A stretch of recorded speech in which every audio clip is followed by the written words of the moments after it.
Hey, what's going on everyone? Welcome back to MTech, and today I'm going to be telling you why you should not buy an E36 M3. I gotta open the windows here. It is hot right now. Oh, it was a nice 996. So this has been a fairly talked about subject I've noticed lately. Sorry, I won't be able to look at the camera a lot because I'm driving. I'm trying something new. But this is going to be a why you should / shouldn't buy an E36 M3 / year-and-a-half ownership review. I've owned this car for almost a year and a half. I've put on 13,000-ish miles. Yeah, a little more than that. Going from 222,000 to now 235,000. So in that time, I have learned a lot about working on cars, and mainly the E36 chassis. This is my third one, but this is the first one I've actually I built this car, essentially, because the other ones I got were either already done or I didn't touch them. Well, the one Connor has I wrecked, but that's beside the point. But here's why you should and shouldn't buy an E36 M3. Why you should buy an E36 M3. We'll start there. We'll start positive. I know clickbait, whatever. It's my video. I can do what I want. So you should buy an E36 M3 because they are driver's cars. These cars are so fun to drive. Honestly, I've driven E46s, E30, well, and E30. A lot of E36s. Those are great cars. I've driven E39s, but nothing feels the same way the E36 does. The E36, in my opinion, is that perfect point between old and new, where it's not too old like the E30 is, where a lot of stuff is just antiquated, and unless everything's been replaced, it's kind of like, stuff doesn't work.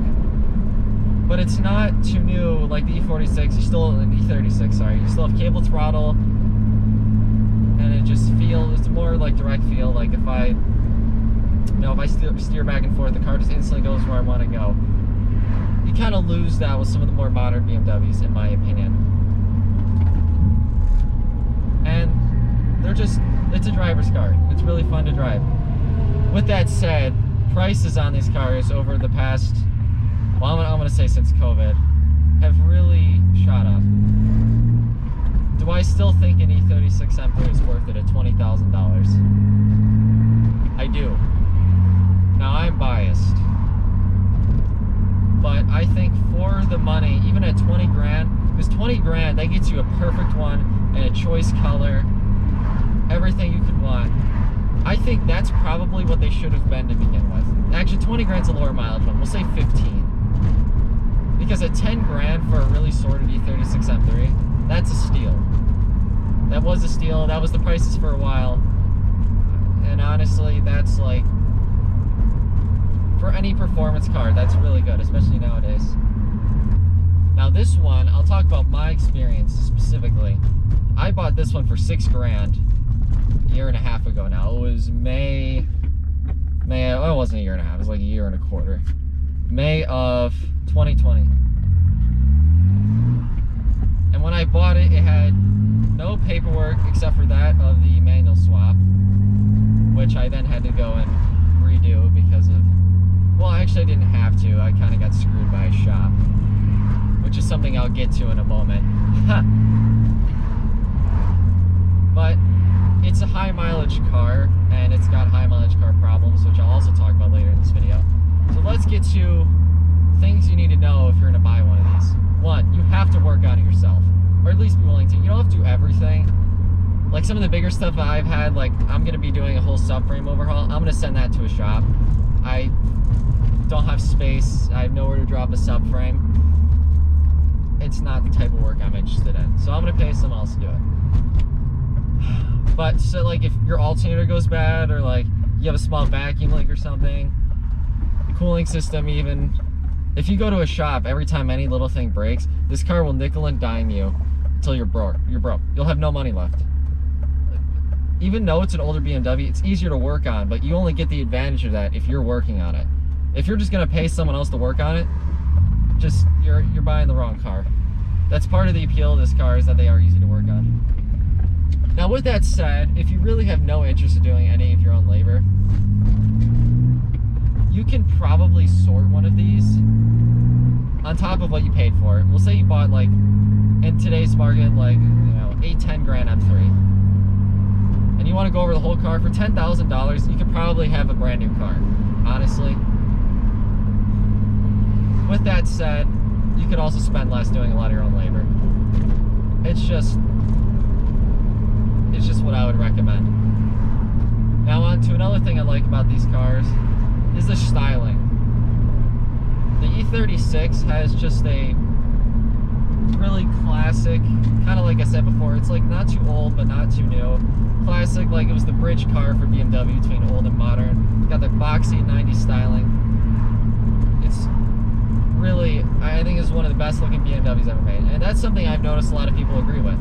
Generally, when I ask non-BMW people, what's your favorite looking BMW? They always, this car, the E36 chassis.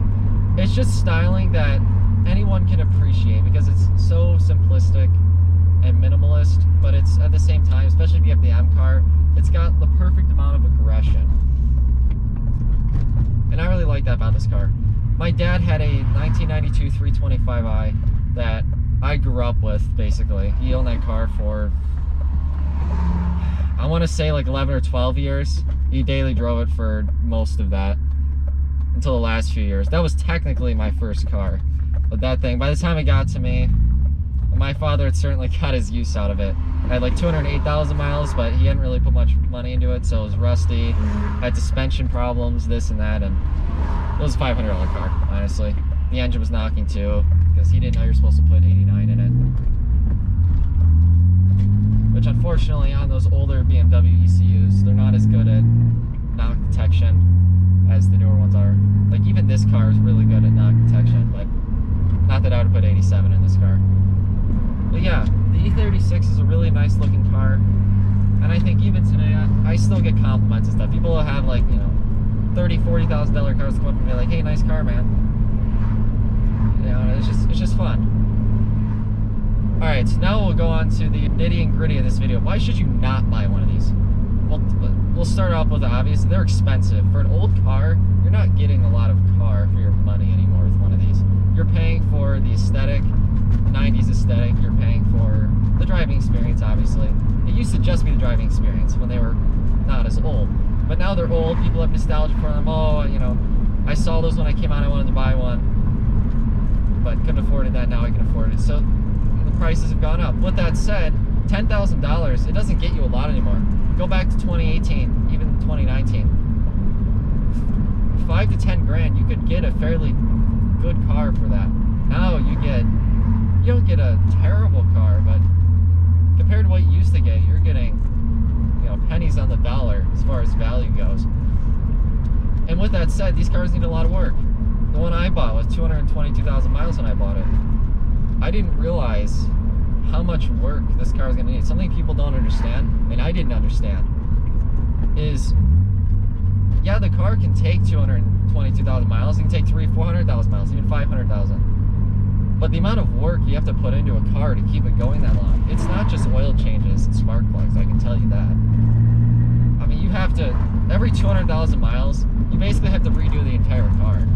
Like, besides drivetrain, as long as the fluid's been changed, basically everything in the car has to be replaced. All the bushings, everything, suspension. It's really big on suspension. A lot of the suspension components I've done: control arms, front control arm bushings, rear trailing arms. I'm about to do rear subframe and diff bushings. That's another thing too. Subframe and diff bushings are very expensive on these cars. If you're not doing your own labor, I mean, it's easily a $1,500 job alone. And it should be more than that, because you should be doing everything while you're in there. I mean, when I'm doing mine, I'm doing wheel bearings, the reinforcement plates, camber arms, ball joints. I'm doing everything. Because you should. That's how you get your... That's another thing with shop labor. That's really how you get your bang for your buck there. Do all the while you're in there work. Especially if you're going to keep the car for a while, you should do that. If you're not planning on keeping this car for a while, just buy a sorted one. Just buy a sorted one, drive it for a year, sell it. You probably won't lose a lot of money on it. These cars they're holding their value pretty well now. But yeah, that's something. Be wary of higher mileage cars. I mean, most people just think, oh, just to do the cooling system, it'll be fine. It's way more than that. If you buy a car with 120,000 miles, maybe. But even now, like, it's no longer a mileage factor, it's an age factor. But these cars are reaching classic car territory. I mean, in another year, you know, some of these cars will be 30 years old. That's an old car. This is not the 12-year-old BMW these cars used to be. Of course, it's kind of hypocritical coming from me because when these cars were 12 years old, I was also 12 years old, so. Oh, wrong gear. Another reason you should not buy an E36 M3, if you don't care that much about the 90s aesthetic, driving experience, they drive good, but I'll tell you what right now, as much as I love this car, I think they drive amazing. For $20,000, you can get some pretty good cars out there. I mean, just to name a few, you could get a Z car, you could buy some Mustangs, you could buy a BRZ, which, say, keep your thoughts to yourself about the BRZ, but I think they're good cars. Or tell me otherwise in the comment, call me an idiot, but I think they're fun. I've driven a couple. Now with that said, this isn't a bad car for the money. It's just a lot to consider. Alright, enough talking. I'm gonna let the car do a little bit of speaking.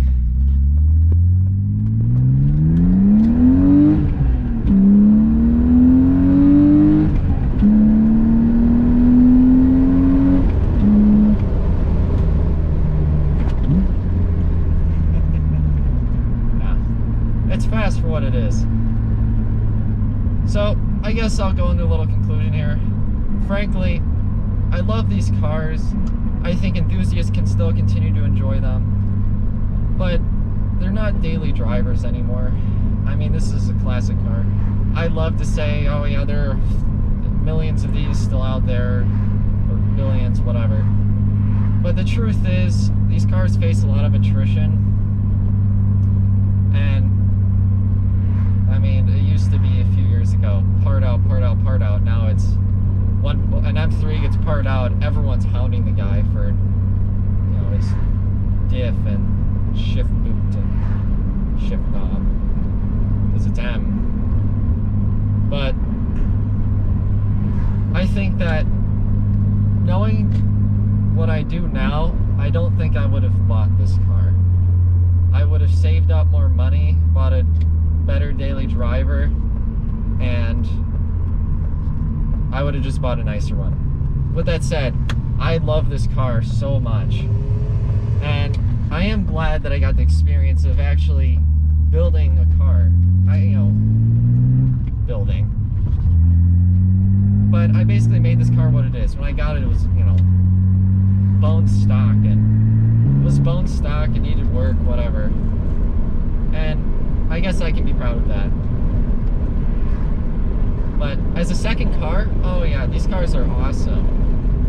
Like, if someone had like a daily driver already that was reliable, they're like, hey, I want a car, fun little weekend toy, take it to the track a couple times with me. Oh yeah, E36 all the way. These cars are great at that. Honestly, like, it's engaging, they look good, they're still not terrible, they're still affordable, just not for $500. But yeah, let me know what you guys think. I tried something new, made a little rambling video. Connor's car is, well, he's going away for a little while, and this car is going to be in the shop soon. I don't know how many more videos I'm going to be able to make until I have to send it away as well. But like and subscribe, more E36 content coming soon. Have a good rest of your day. Bye everyone.